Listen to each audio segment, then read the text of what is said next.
เข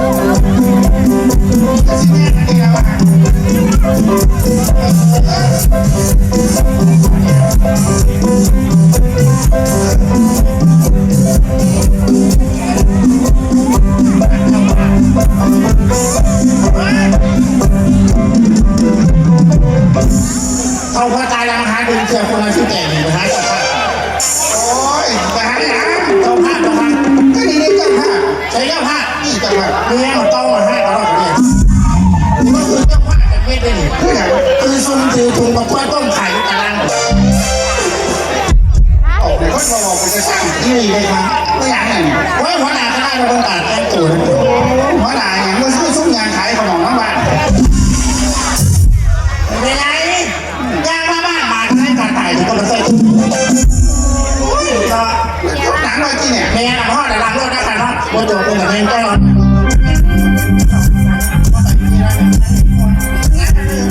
โอ้ย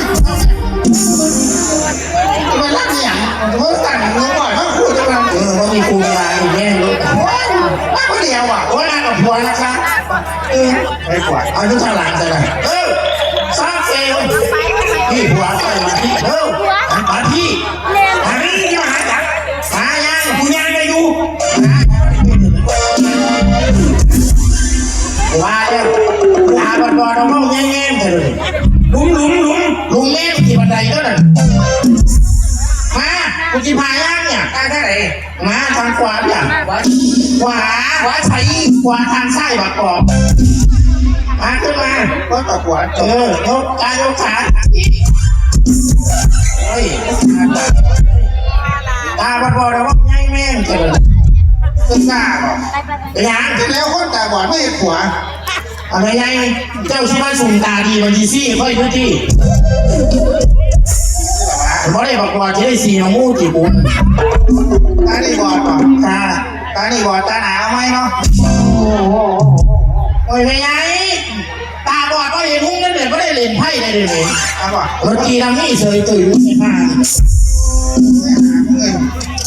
โอ้คนตาบอดเนี่ยเอาว่าได้อย่างมันเป็นพระราชของนี่นะของผู้ใดมาไม่ใช่เอาได้จูงได้ละกันทุกนั้นไม่ใช่ปวดตาบอดจังซี่ค่ะแต่จังนี่โป้หรือว่าเอาได้ไม่เอาเพราะแม่นคือลูกโป้เลยไม่ใช่ยอดเยี่ยมเลยเยี่ยมแบบไหนไม่ใช่ตาบอดจังเสียโอ้ยหูเศร้าหูค่ำเลยไม่ใช่ปัญญาเขาชิดอยากมาอย่างไร8 โมงเศร้ากับบอกกันว่า2 ทุ่มนี่มันนั่งโลด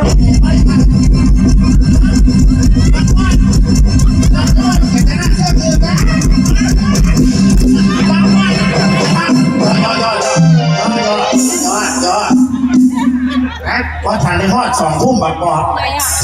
กูบอกช่วยไม่นั่นฝันซื้อแม่มึงตีเล่าข้างวันนี้หิวกับมึงหัวจนโตแม่มึงบอกจะเล่าจนโจกเลยตาบอดก็เห็นมึงมาไม่ใช่มือจะย่ำฉันยังอยากว่ามันยังเศร้ายังคำว่า2 ทุ่มนี่มันนำได้ไหม